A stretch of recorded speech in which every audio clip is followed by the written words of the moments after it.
Hello and welcome to the Sisters for Fitness Wellness Show. I'm Stephanie Gaines-Bryant, and our guest this morning is Rachelle Cannon. She's a health and wellness coach. Welcome. Thank you so much, Stephanie. Thank you for having me here.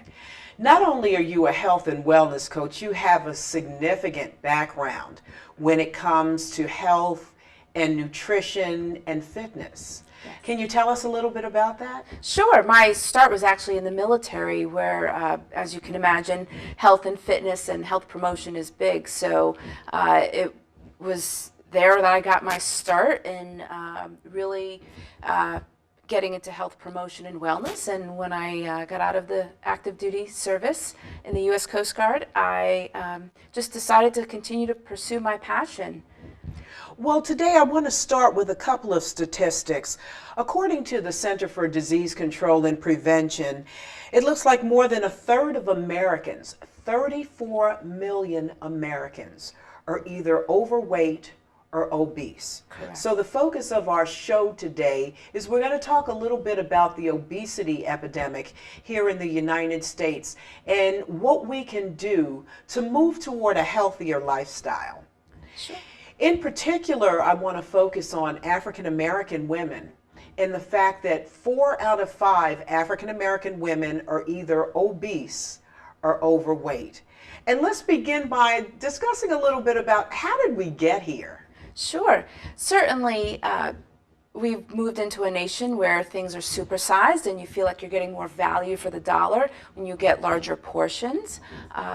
Things have been made much more convenient, and it just seems like it became a snowball effect of, bigger, better, faster, stronger, and that's been applied to food. And how can we mass produce for as little as possible?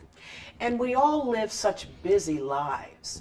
So maybe one of the issues is convenient. It's more convenient to stop at a fast food place and pick up a burger and fries than it is to go home and cook a full meal.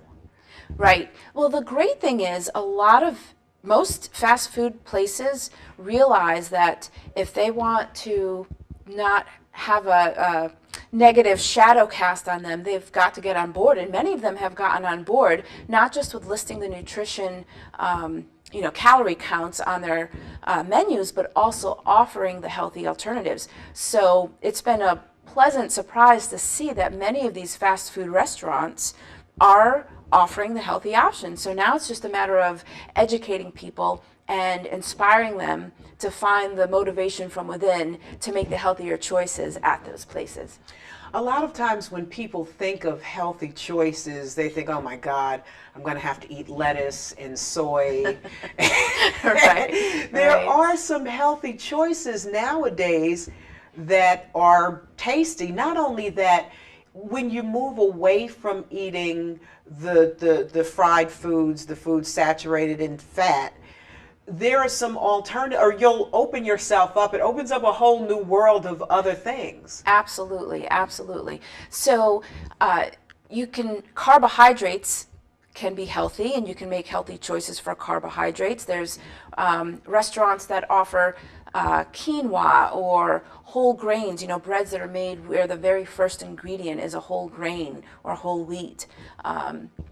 You can also get wraps where it might have grilled chicken in it, but when you allow yourself to taste the real natural flavors of the actual tomato and other vegetables, you don't have to mask it with other high sugar or high fat condiments. So, well, how many vegetables and fruits should we be eating per day, and how do you fit that in? Sure. When you see this, you should be eating 7 fruits and vegetables per day, and you're like, oh my God, how do I fit that into my regular diet? Right, great question. So the general recommendation has been 5 to 7 servings of fruits and vegetables a day, and there's other sources that have actually bumped it up to 7 to 9. So if someone can just either meet with a dietitian or nutritionist, or even look through their insurance plan to see if they can have access to either a health coach or a health educator, they can learn and see visually what actually a serving size is. And it's actually a lot smaller than people realize. So if someone gets a big scoop of broccoli, for example, more than likely that big scoop is 2 servings, because half a cup of cooked vegetables is 1 serving. So an easy way to get all those servings of fruits and vegetables in is to think about all the colors of the rainbow. So getting, you can easily get a fruit from the color red. It could be an apple, and you think, a fruit or vegetable from orange, yellow, green, the bluish purple. And the other key thing is you want to get more vegetables than fruits in. While fruits are very healthy for us and full of natural sugar, it's still sugar. And so if you overconsume the fruits, underconsume the vegetables, you may be getting a lot more sugar than your body really needs. So there's no difference between the sugar in a candy bar and the sugar in an apple? Well, there is. There definitely is a difference in that type of sugar, but we want to still pay attention to the things that can spike our blood sugar and affect our insulin and our glucose. So it's just, we need to still watch the sugars, even though they're from healthy sources versus unhealthy sources, and get more vegetables in. The diet industry in this country is $1 billion industry. But what I want to advocate today is not going on a diet, but moving to a healthier lifestyle. So when you think of diet, when some people think of diet or food portions, people panic and think, I'm going to starve myself. Correct.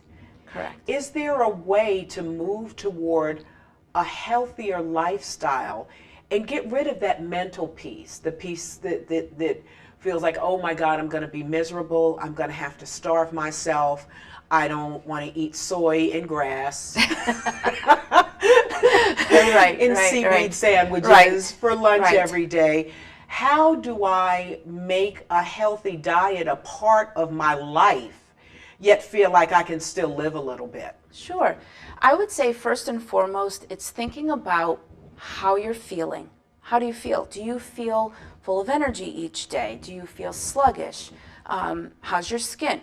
So when you think about giving yourself permission to feel good, then you follow that with, okay, what kind of choices that I know intuitively will help me to feel good? And of course, nutrition's part of that. And having a healthy mindset that you don't have to restrict yourself, that you don't have to punish yourself. Knowing that food can actually be your friend, that it can be a source of enjoyment, but knowing that it's about kind of living to an unofficial, I'll say, 80-20 rule. Knowing that while life is about balance, if 80% of the time you can be good to yourself and make those healthy choices, you can afford 20% of the time to make some of the nutrition choices that may be considered not so healthy. All foods fit. So knowing that if you want to feel satiated and not ever feel deprived, making the decision that and discovering reasons why you want to make the change to feel good, to feel better, choosing foods and filling up first with foods that have fiber, have protein. And then when you feel satiated, you're much less likely to overindulge in the less healthy foods that have a lot of sugar or a lot of saturated fat and aren't going to naturally make you feel satisfied, make your stomach feel satisfied. So when we first make that decision to fill our stomachs literally with the foods that give us healthy energy, coming from good sources of carbohydrates that have fiber and combined with protein to help us feel satisfied, then we have room to be able to eat that chocolate if we want, or that candy. So every now and then, absolutely, you can treat yourself to chocolate, which is the biggest sin. Well, and I will tell you, I eat chocolate every day, but it's about controlling my portions of chocolate and making the choice that the majority of the time I'm going to choose that 70% dark chocolate. So then the other 20% of the time, if I want to eat the milk chocolate that doesn't have the fiber amount that dark chocolate has, I can do that because I've made the healthier choice for the bulk of my time. What's the best way to handle meals?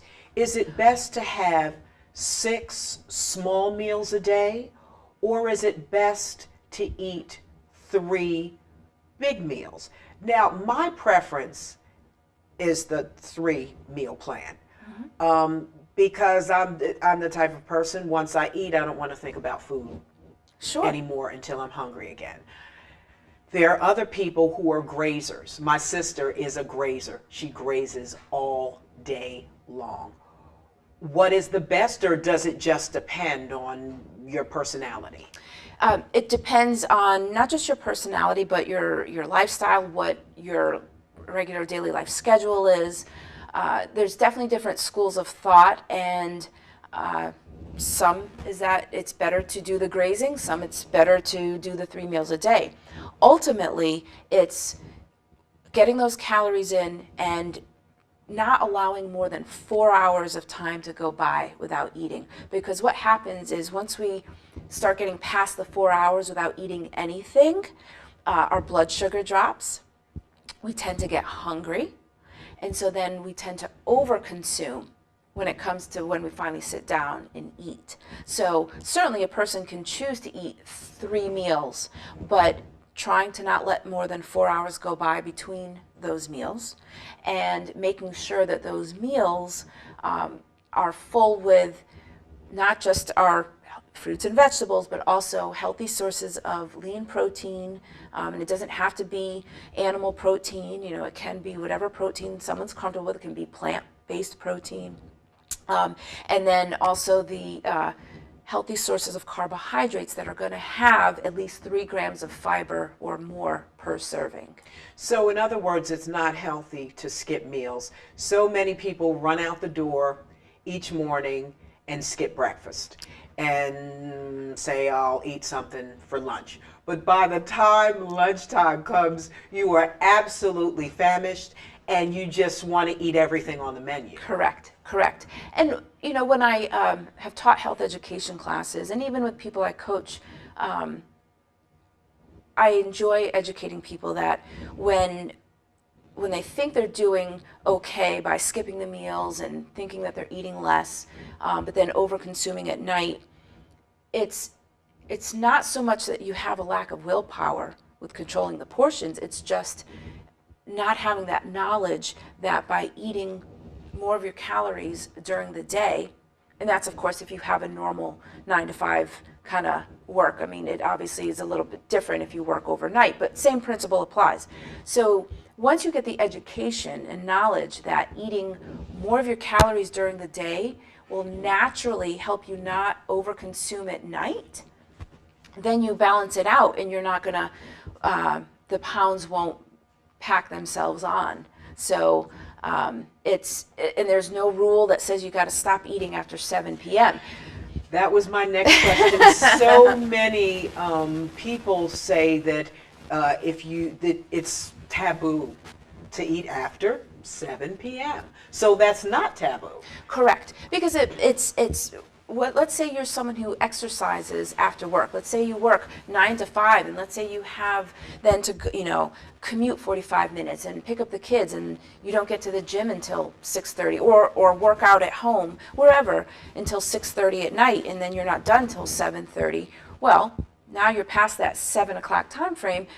You don't want to not eat after you've consumed. You've got to replenish the glycogen stores in your muscles. You want to refeed your body. So it's really dependent on your lifestyle. When is the most convenient time for you to engage in physical activity? Ideally, the kind of rule of thumb you want to go by is you'd like to stop eating anywhere from 1 to 2 hours prior to going to bed. A lot of African Americans suffer from something that they don't even realize they're suffering from until it's too late. insulin resistance.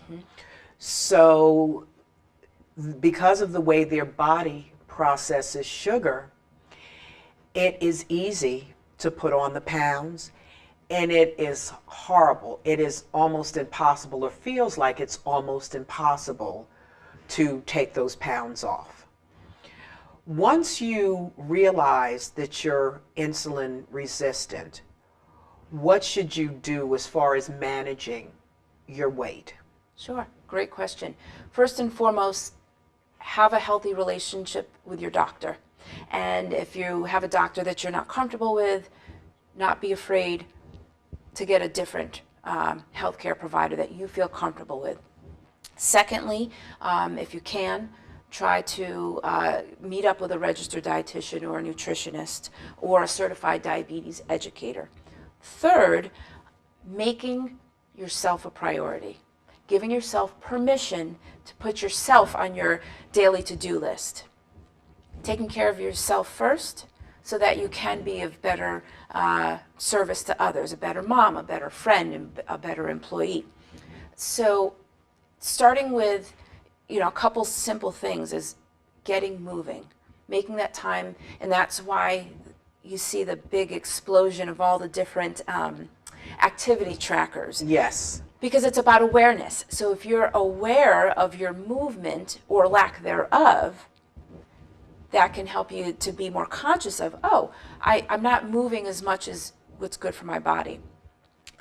Secondly, again, making nutrition a priority and making just one small change. Okay, and that's where, as a health coach, I love working with people and helping them to understand that while you're not only identifying where you are and knowing where you want to be, but okay, what small, specific action step can I take to move towards my goal and be successful at that one step so that I continue to experience success as I move towards that goal. And that sounds so manageable.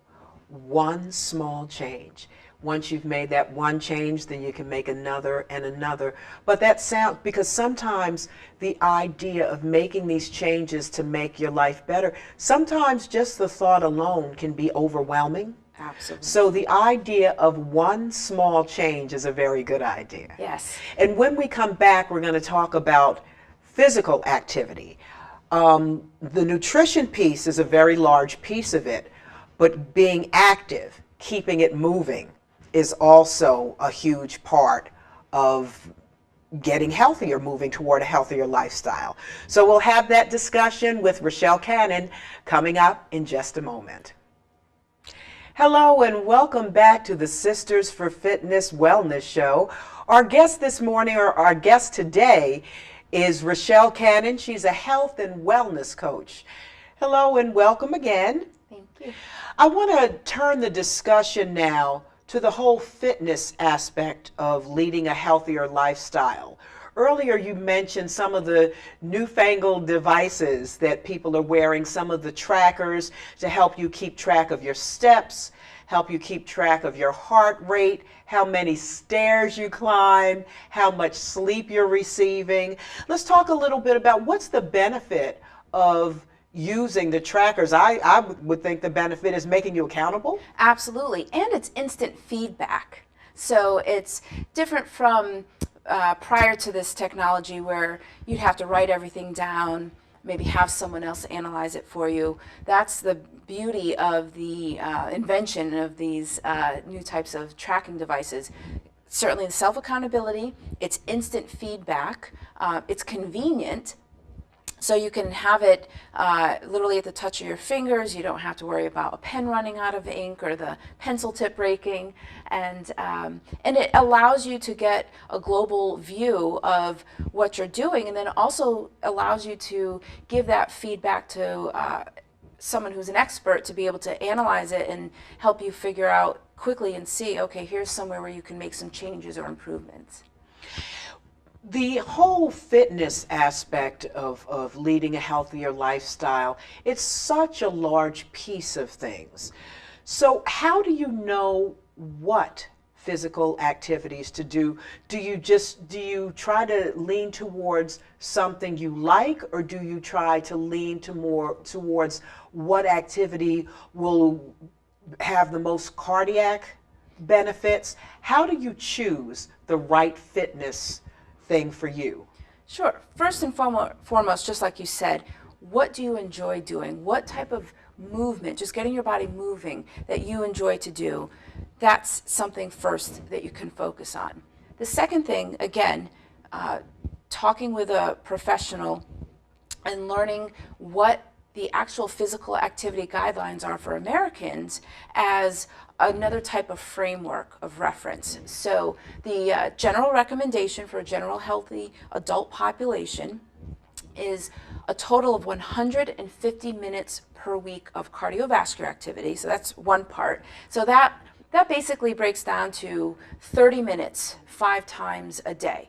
Again, 30 minutes doesn't have to be all done at once. It can be 3 different stints of 10 minutes or 2 15-minute sessions. And then another aspect is, and so that cardiovascular activity could certainly be something fun. It could be dancing if you like dancing. Mm-hmm. It could be tennis if you like to play tennis. And then for strength training, so we've got 4 components of physical fitness. You've got the cardiovascular that I just mentioned, strength training, or resistance training, whether you use your body weight, whether you use resistance bands or go to a gym and use the machines. The recommendation is at least twice a week, full body, hitting all the major body parts. Okay? So you've got your heart muscle that you work on when you do cardiovascular activity. You have the muscles that are in your arms and legs and chest and back. And then also you want to work on flexibility and stretching, which I'm sure you know as a yoga instructor is a key and vital part of an overall fitness regimen. So it could be getting together with people and doing yoga in a park, or going to a studio and learning some proper stretching techniques. And the 4th component of a complete wellness program is working on your balance. So while a person does not need to try to do all 4 components at once, it's looking at those 4 things and saying, okay, what am I most ready to try right now? And what feels like it would be fun to start off with? Then from there, building upon that. As we mentioned earlier, we live in a society of convenience. Mm-hmm. Everyone wants to do something very quickly. So, of course, we have the 10-minute exercise program where the claim is you can get fit and you can get to tip-top shape by just exercising 10 minutes if you do certain exercises. So how good are those programs? Are those programs beneficial, or should we really try as often as possible to get to that 5-day-a-week, 30 minutes a day place? So another great question. Those 10-minute programs are great if, so we have a little asterisk on that, if we do the other things that are needed to get our bodies moving. So if 10 minutes is all you can start out with, you want to make that a focused, as best effort as you can in those 10 minutes, but then complement it with obviously the nutrition, but then also looking for other opportunities to get movement. So trying to take the stairs instead of the elevator or escalator, parking further away from the front door of a building and walking that further distance from where you parked. Walking up and down the aisles at the grocery store. Just finding those other little ways and learning about what those other little ways are that you can get more movement in to complement and supplement that 10-minute exercise video. Because that 10 minutes alone, if you do nothing else, it's not going to be enough. And that's sometimes the part that I think we're hesitant to really educate people about. So if we don't want to mislead people thinking that all I need is 10 minutes and I'm good to go. It's about making it part of your life, making movement a part of your lifestyle, because just like we don't want to put ourselves on a restrictive diet, we don't want to believe that, okay, well, if I just do 10 minutes a day for 3 months, I'll get to where I want to be and then I'm done. It's not like that. We want it to be part of our lifestyle. I try, as you stated, to get in that 5-day-a-week run. I like to run, and I'm also a yoga instructor. But sometimes I'll have a meeting or something at my running time. And so I can't get in the time that I would like to get in. So it's okay sometimes. It's better than nothing, I guess, in other words. Correct. Correct. And so, right, life happens. Yes. So things are going to come up unexpectedly and they disrupt whatever routine. So it's learning to adapt or shift what day that you had already planned to do something. And it could be something as simple too as, all right, I have all these meetings, I'm not able to do my run, but I have this load of laundry that I need to get done. And standing there and in between, each piece of clothing that you're folding, doing a squat or doing some walking lunges as you walk from one end of the hall to the other end of the hall in your house. So fitting in little bits and pieces there. It could be now it's evening time and you want to relax and watch TV with your family. During the commercial breaks, get up and just march in place. So making sure that you can get in and adapt and not feel that, allowing yourself to feel that you can still be successful even if you've got these disruptions.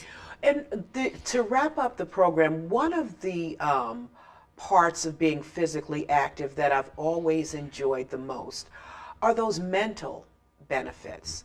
I know I might wake up in a particular mood, but once I get moving, once I put one foot in front of the other, the mental benefits, I feel like a different human being. Absolutely. Just after 5 minutes into my walk, I'm Stephanie again.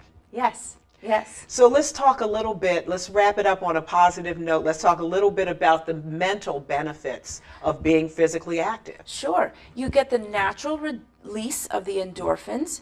Okay, so you have natural hormones that are the uplifting, feel-good hormones that affect the mood. Physical activity is actually one of the top things that someone who may be experiencing depression it may be going through. Physical activity really helps with depression.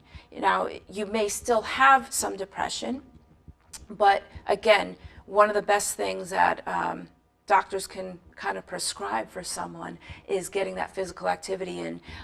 It also helps with self-confidence, and it puts you in a frame of mind too of, I've been successful doing something for myself today. Thank you so much for joining us. This is the Sisters for Fitness show. I'm Stephanie Gaines-Bryant. Have a pleasant day.